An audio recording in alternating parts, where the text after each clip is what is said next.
नमस्ते सरस्वते देवे गौरवाणी निर्विशेषशून्यवादी साक्षात् नमो महावदन्याय कृष्णाय कृष्णाय कृष्णे कन्याय गौरवाणी हे कृष्णा करुणा सिंधु दीनबन्धु जगत् गोपिकेषु गोपिकान्त राधाकान्त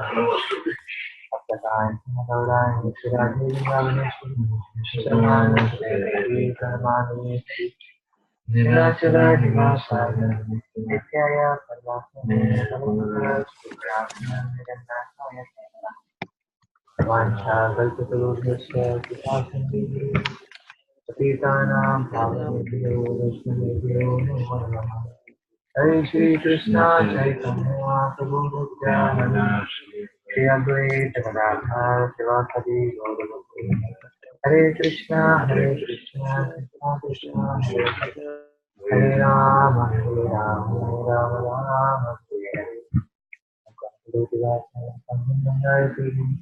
यत्कृपातमहं वन्दे श्रीगुरुदेवताम्।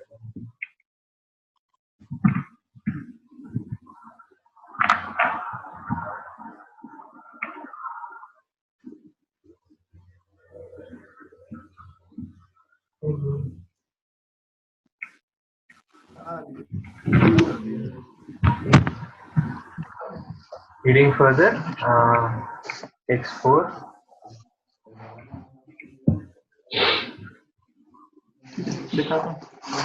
Control of the senses. Control of the senses means that senses should not be used for unnecessary personal enjoyment. There is no prohibition against meeting the proper needs of the senses. But unnecessary sense enjoyment is detrimental for spiritual advancement.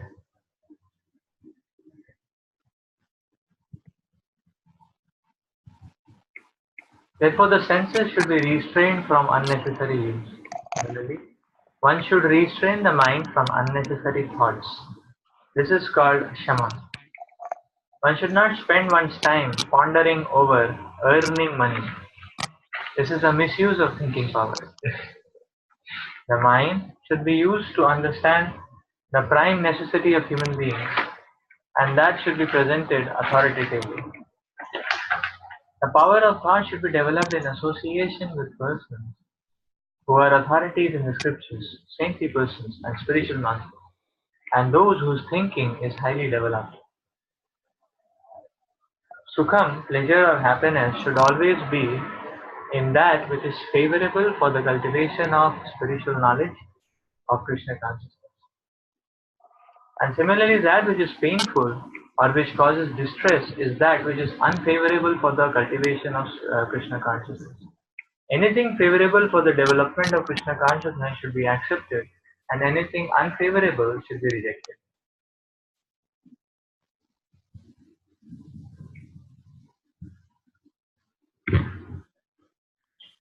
Bhava, birth, should be understood to refer to the body. As far as the soul is concerned, there is neither birth nor death. That we have discussed in the beginning of Bhagavad Gita. Birth and death applies to one's embodiment in the material world. Fear is due to worrying about the future. A person in Krishna consciousness has no fear because by his activity he is sure to go back to the spiritual sky, back home, back to God. Therefore his future is very bright. Others, however, do not know what their future holds. They have no knowledge of what the next life holds. So they are therefore in constant anxiety. If we want to get free from anxiety, then the best course is to understand Krishna and be situated always in Krishna consciousness. In that way, we will be free from all fear. In the Srimad Bhagavatam, it is stated, Vayam Dviteya Bhiniveshita Syam. Fear is caused by our absorption in the illusory energy. For those who are free from illusory energy, those who are confident that they are not the material body, that they are spiritual parts of the Supreme Personality of Godhead, and who are therefore engaged in the transcendental service of the Supreme Godhead, have nothing to fear. Their future is very bright. This fear is a condition of persons who are not in Krishna consciousness. Abhayam or fearlessness is possible only for one in Krishna consciousness.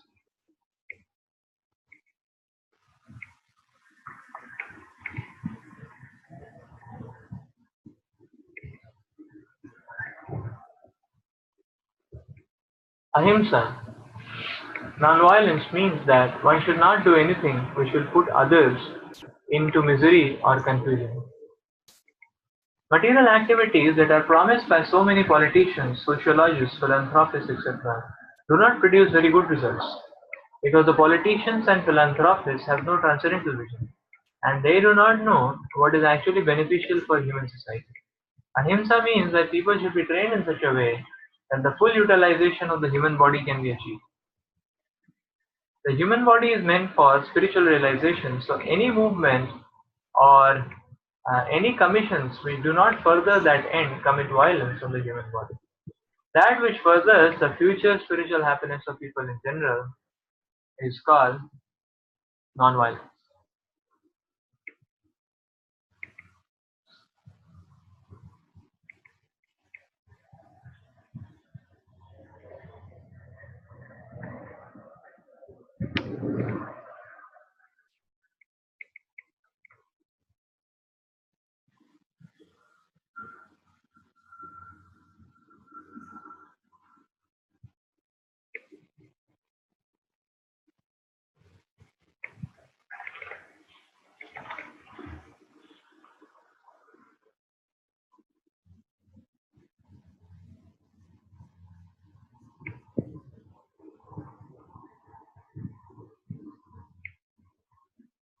Prabhupada makes a point. Prabhupada is saying so beautifully that one should not spend one's time pondering over earning money. That is a misuse of thinking power.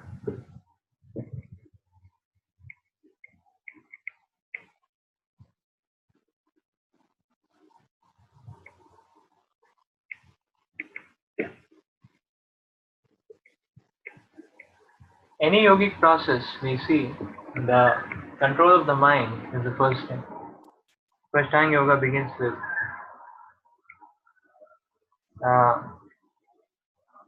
the Ashtanga yoga begins with control of the mind. Actually, we see that unless the mind is controlled, it is very difficult to give the cure to the mind.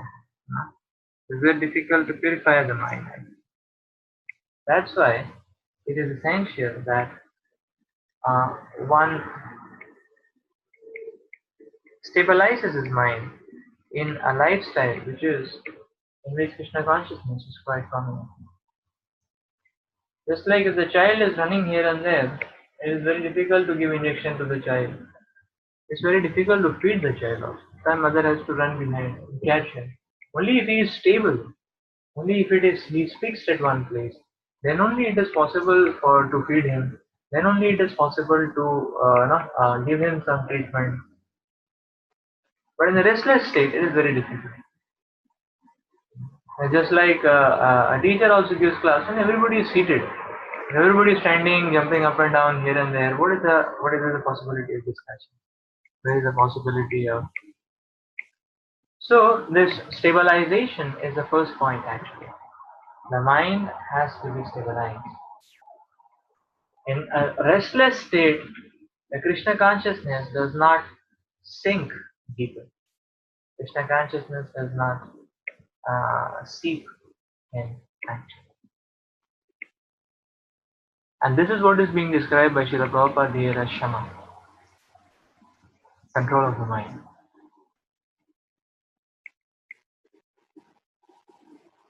So this being done, then the living entity, now the depth, the intake can take place properly. So it is very essential to see and observe which direction our thought patterns are flowing actually for a healthy and quick spiritual life actually. One should observe his thought patterns. Where are our anxieties flowing? Yeah, and where are our thoughts flowing? Now, if our thoughts are going towards simply worries about future, our thoughts are just flowing towards earning money, Prabhupada mentions about earning money, yeah, then actually it's a misuse of thinking power.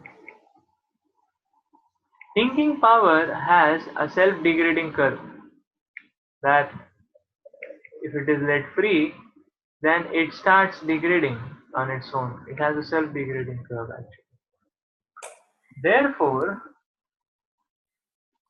the important point to understand is that thinking power should always be directed. Thinking power should never be allowed to go in directions, in wrong directions. And on its own, thinking power deteriorates actually. So if thinking power is high, then the strides in Krishna consciousness are going to be more sure and more confident. But if thinking power goes astray, then actually it is difficult to progress or continue in Krishna consciousness. That's why there is this emphasis on thinking power actually.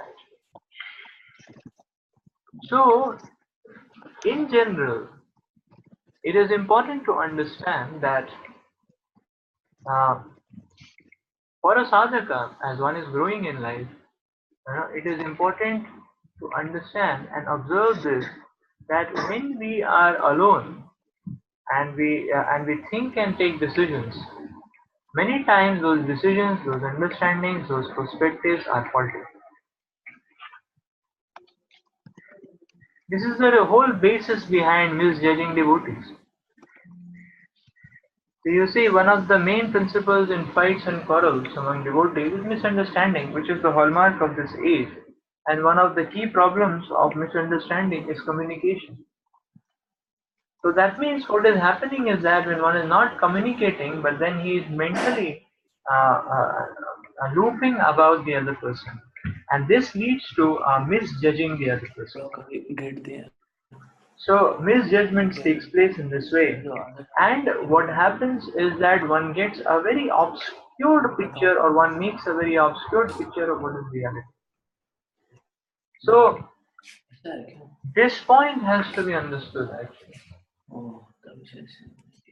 Similarly, we see that many times, even in morning program or chanting, one may be looping in thoughts. So we should observe actually. I have seen personally that these thoughts are all bogus. Even if they are about service, or even if they are anxieties, they are all bogus actually. Later you sit and see and think about the thoughts, okay, it was not such a big problem. And why are we looping about it? This is the nature of the mind. Not simply keep looping about it. So therefore, understanding this, that actually if I let my mind loose, and if I allow my mind to think and decide, then I may land up in problem. And it may be faulty and it may be detrimental to my own Krishna consciousness. So therefore, understanding this, what a sadhaka understands, or what a sadhaka concludes is that, okay, so let this thinking power be directed and channelized in the association of the devotees. Which means what? That it is important in our lives to understand things from devotees. It's proper saying here, saintly personalities. We need to understand things from perspectives of devotees as well. And which kind of devotees? Devotees who are firmly fixed in Krishna consciousness, who are in a very healthy state of Krishna consciousness. Not devotees who got fried out, burnt out, like that. So this is important, and that's what Prabhupada mentions here in the purport, that and the power of thought should be developed in the association of persons who are authorities in scriptures, who relish shastras, who have a love for scriptures, who are adept in seeing things through the scriptures. The saintly personalities, spiritual masters, those whose thinking is highly developed. So therefore, it is very important time to time that we always discuss strategic and important decisions in our life from devotees who are strongly situated in Krishna consciousness, senior devotees, and devotees whose thinking power is very highly regulated. So otherwise, on our own loop, the mind will create a deterioration curve actually. And therefore, the thought power goes wrong, then our understanding and perspective of Krishna consciousness go here and there. So this is what is explained here.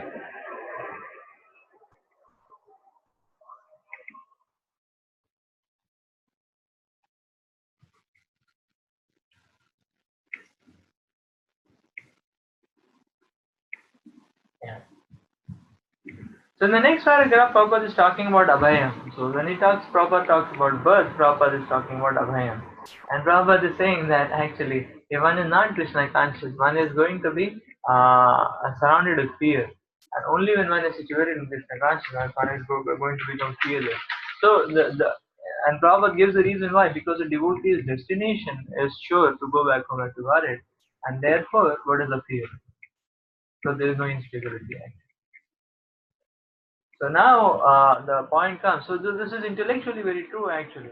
But now if somebody says no, but in day to day, where is the question of experiencing back to valid actually?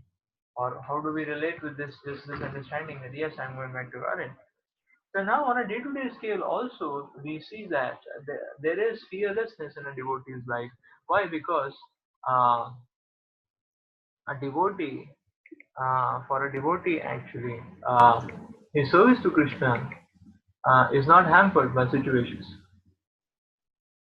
And because a devotee service to Krishna, as soon as a devotee ensures that there is association, and as soon as he makes a little bit of endeavor, we see that whichever situation a person is in, his service to Krishna is not hampered. Like that. So that is the point. Just like our devotees, you know, uh, uh, yeah, so our devotees pass out, they go here and there. Now, different places. So now if we ensure that we'll end up in association of devotees like that, then you see the morning program goes on peacefully. There is facility for prasad, and there is facility to do some seva, or preaching seva, Vaishnav seva, management seva, organization seva, and so on. So in that way, actually, there is no anxiety for a devotee because he cannot lose anything. It's easy to find association, and if one is situated in association, a devotee does not lose anything in her life. Now we see that with the advent of technology, even association becomes even more easily available. Just like even more easily available. So so we need to just stick on to these avenues, and then actually when this is a state, then one is in spiritual consciousness. When one is in good spiritual consciousness, then actually whatever situation comes, he'll be able to digest it in a proper perspective. And because he's digesting in the proper perspective, everything will move towards a solution and everything will move towards auspiciousness. Therefore, a devotee is confident in his steps. A devotee is not very, and his confidence comes from the blessings of the Vaishnavas, the call of the mission, and his strong sadhana. So whenever we are lacking confidence in our steps, these any or more any one or more of these three will be missing.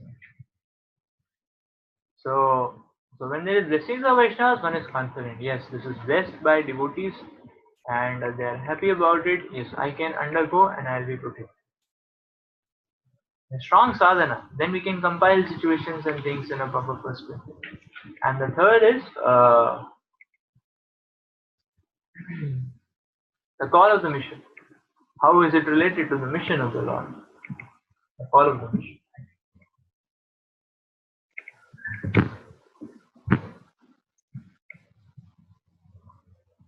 Yeah, then in the next paragraph, Srila Prabhupada gives a beautiful definition of non-violence. We probably repeats this many times that so that which furthers the future spiritual happiness of the people in general is called non-violence.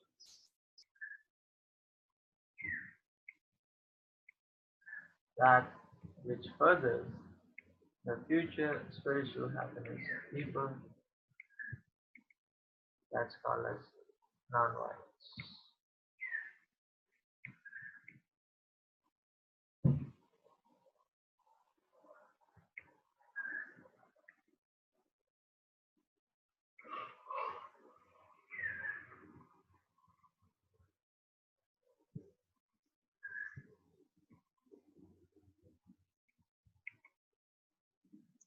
So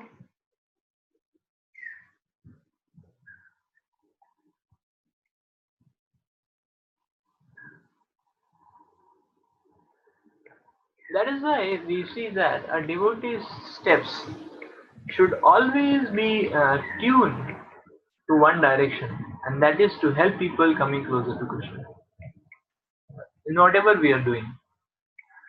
It's not that you know only uh,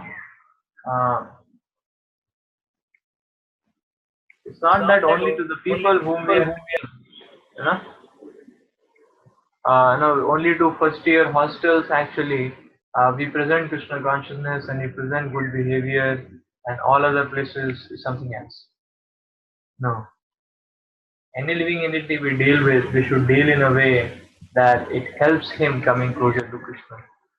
Therefore, it's a responsibility of a devotee to set a proper example which is acceptable by the society at large, the people, and anybody who comes close. Whether anybody who comes close actually gets an auspicious uh, impact, impression. So that's non-violence. However, no, and that is true in our dealings with devotees also. So in a broader perspective, there is not much difference between devotee and materialistic people. All are on progressive curve towards Krishna. Some are towards some direction. For some, the direction pointers, the heart pointers are towards Krishna. For some, it is an opposite to Krishna. Everyone is on the progressive course of bhakti. Just that devotees, we are more careful in our dealings and more respectful. In appreciation. So that's there because of their commitment, dedication, surrender to Krishna. So this is this aspect of non-violence should be understood that whenever we deal insensitively, even with devotees, we are committing violence actually because we are creating a wave which actually puts off people from moving towards Krishna. When we criticize, we are doing violence. It's violence actually. It's not much different from taking a weapon and slashing and wounding other people. Words are not much different from weapons. Even thoughts are not much different from weapons also. Because from the Vedic perspective, there were weapons made of mantras. So even thoughts, so thoughts are as potent as weapons as well actually. Yeah? Therefore sometimes people think very bad about the other person. They think so bad the other person falls ill actually. Thoughts are having the potency in that sense. So this is an important topic. Therefore, ahimsa requires a constant consciousness.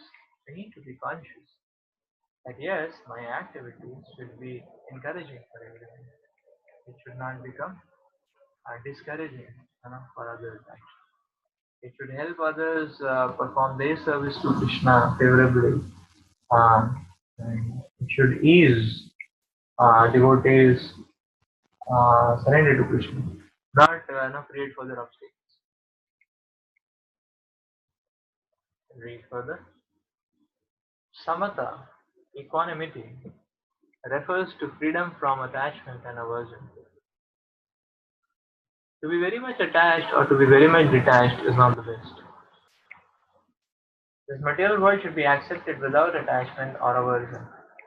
That which is favorable for prosecuting Krishna consciousness should be accepted, and that which is unfavorable should be rejected.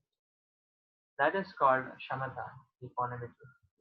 A person in Krishna consciousness has nothing to reject and nothing to accept save in terms of its usefulness in the prosecution of Krishna consciousness.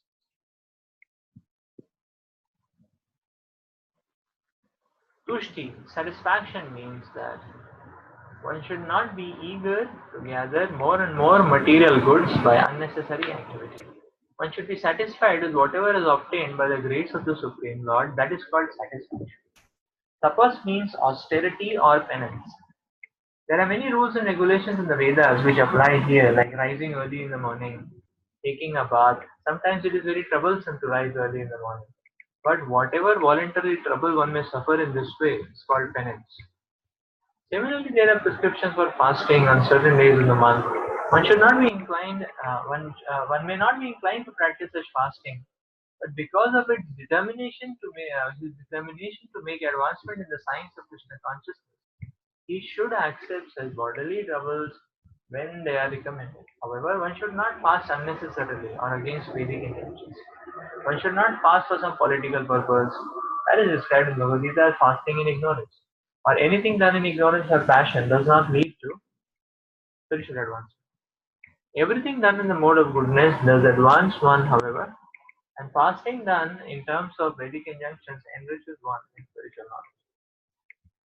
As far as charity is concerned, one should give 50% of his earnings to some good cause. And what is good cause? It is that which is conducted in terms of Krishna consciousness.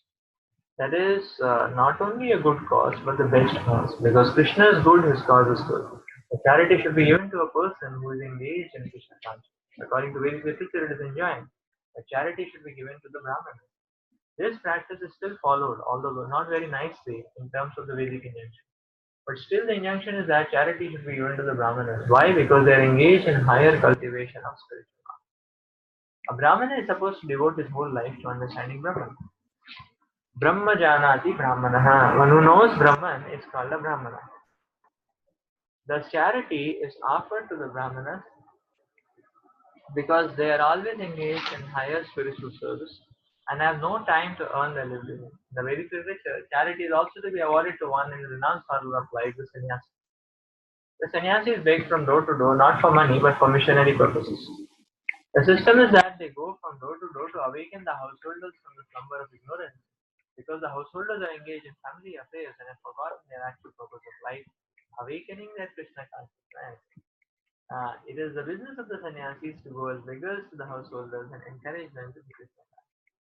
As it is stated in the Vedas, one should awake and achieve what is due him in this human form of life. This knowledge and method is distributed by the sannyasis, and charity should be given to the renounced order, the brahmanas, and similar good causes, not to any whimsical cause. Yashas, fame, should be according to Lord Chaitanya, who said that a man is famous when he is known as a great devotee.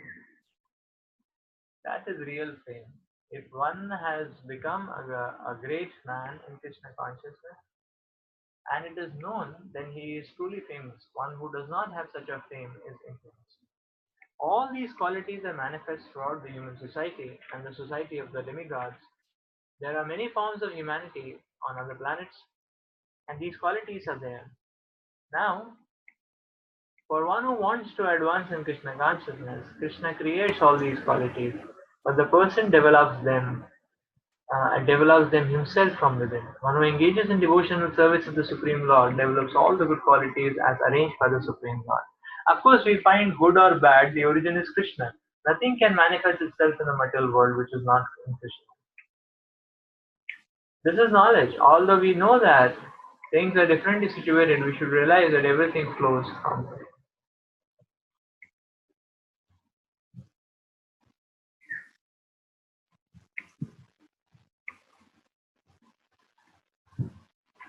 So Prabhupada is talking about Tushti, and Prabhupada is talking about Samatha.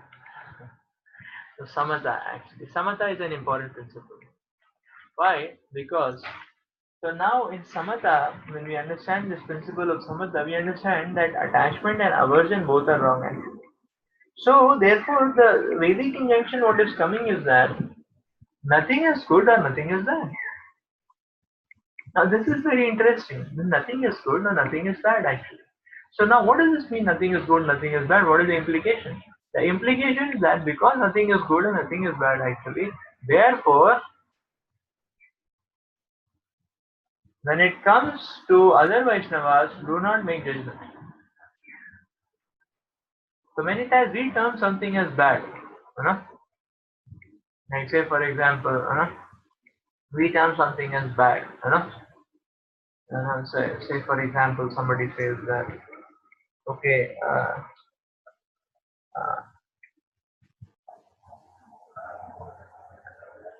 now somebody may say for example, this working in a software company is bad, you know, or somebody, or if one says that okay, congregation preaching is bad, because there's a lot of maya, like that. So, or one may say okay, donor cultivation is bad, or having a big temple is bad. So now the point is that when it comes to an individual, we have to decide what we can handle in material energy. Which how much we can handle material energy, and that has to be decided by us based on our own understanding and discussion and guidance. And we should create our Lakshman Rekha that beyond this I will not go. But now the problem is many times devotees they have their Lakshman Rekha, but anything which is outside their Lakshman Rekha, unanimously and universally they say and proclaim that this is bogus, which is not correct. Like that. So we have our Lakshman Rekhas for our protection, and that is relative to our own practice, but it is not the standard of absolute reality. There are devotees all over the world, and they are practicing sincerely and very enthusiastically, and not lacking in dedication than what we see in the circle we have or in the setup we have, like that. So therefore, actually, a devotee has to be very broad-minded. When it comes to us, we should be careful how much we take and what we touch and what we don't touch. When it comes to others, we don't, observe unnecessarily. You know, uh, so this principle has to be understood. So samatha, equanimity, actually. This principle has to be understood properly. Then Prabhupada talks about tushti. Yes, tushti. Actually, this principle of tushti is important in every aspect. This principle is also important even in seva. Actually, sometimes if one becomes excessively result oriented, one may actually lose track that that he is wanting a result towards Krishna.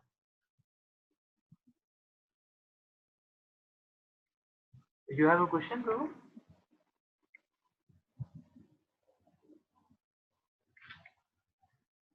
Thank you. Now here there is a facility of raising hands. If you have questions, you can ask, but please unmute your microphone before asking. So otherwise we will not hear. So tushti. So if this principle of tushti is not followed, one lands up into prayas actually. So how to test prayas? We can test prayas by understanding that so we land up in the zone of prayas when we lose our stability. Actually, the holistic balance of sadhana, you know, if our chanting is not going focused, we are landing in the zone of prayas. Obviously, one may be so sometimes, and other thing to understand is that we lose the holistic balance of sadhana actually. That is prayers actually. That it goes to the extreme side. So therefore, tushti actually, one needs to be satisfied in what he is serving Krishna today, and in this way we should go on increasing and enhancing our service. Like not that we are miserable today, but then we feel that tomorrow, when the result is achieved, then that is good service. No, today also there is good service. So this is the point. Tushti. Okay, so let us read from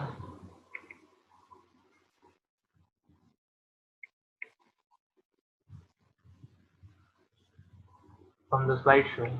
Hmm.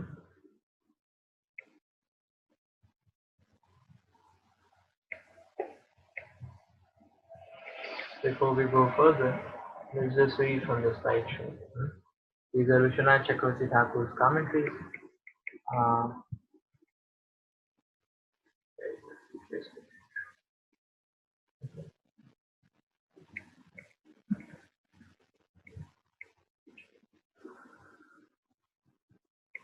Starting from the 7th chapter, after revealing his powers, Krishna spoke of bhakti. Now in the 10th chapter, he speaks of the confidential elements of bhakti along with the description of his vibhuti. By knowing the powers of the Lord, one understands that the Lord is worthy of worship. These powers have been described starting from the 7th chapter. Now the Lord will explain the powers in detail for the pleasure of those who have devotion. According to the rule that the rishis speak indirectly, the Lord is fond. So according to the rule that the rishis speak indirectly, the Lord is fond of such indirect statements, and thus because of his knowledge, because this knowledge is somewhat difficult to comprehend, the Lord speaks again. Bhuyaha Parokshawada Rishaya Paroksham Chamama Priyam. The Vedic seers and mantras deal in esoteric terms, and I am also pleased by such confidential descriptions. Again, Bhuyaha, hear my words. This means again I will speak about the King of Knowledge, the King of Secrets.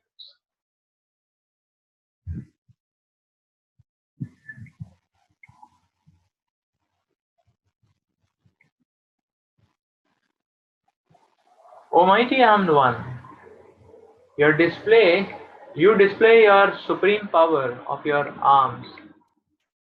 This power is greater than all than of all others. In the same way, you should display the supreme power of your intelligence in this topic. Listen to the words I say. This is Krishna saying. This implies Arjuna should limit his attention to what is spoken, although he is already listening. So these words are even superior to what I have spoken previously. The Lord is saying, Paramam Vachaha. I speak these words to you in order to cause you astonishment.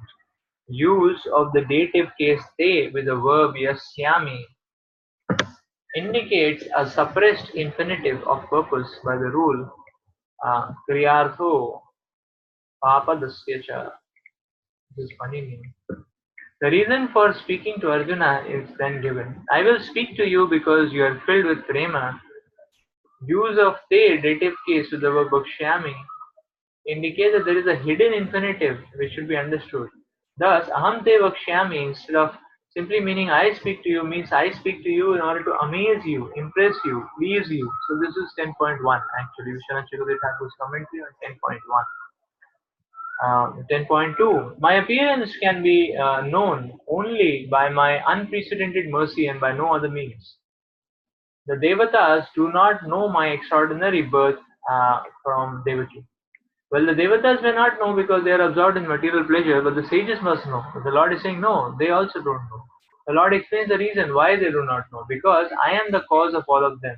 In all ways, they do not know about my birth, just as sons cannot know about the birth of the father. Because the Lord is the cause, even the sages do not. One should not think of another meaning of the word Prabhavam because in verse 14, Arjuna says in confirmation of that meaning that neither the demons nor the devas know about the appearance, the birth of the Lord. Nahite Bhagavan Vyaktim Vidur Devana Danavaha. Prabhava means power as well as birth.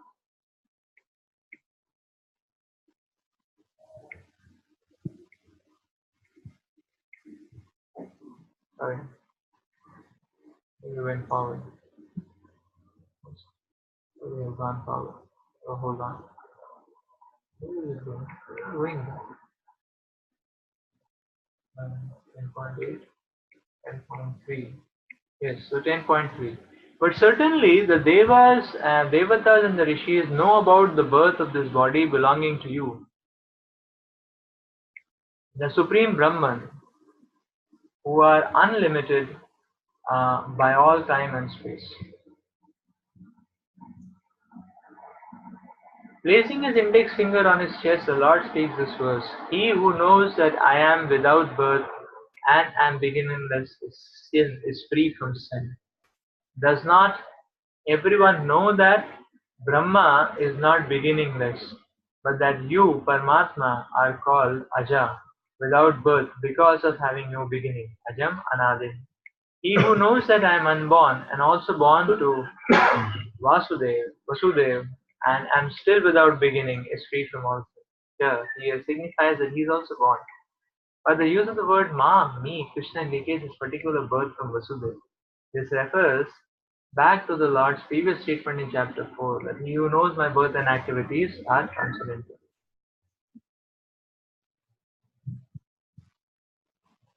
I take birth, but because I am Paramatma, I am eternally without birth. Both these conditions are absolute truth, a demonstration of Achintya Shakti. So the Lord has said, Ajopi san avyayatma sambhavami, though I am unborn, I appear. In my childhood, during the Damodar Leela, it is inconceivable that I could be bound by strings of bells, but not by the cords of Mother Ishvara. In the same way, my birth and non-birth are also inconceivable.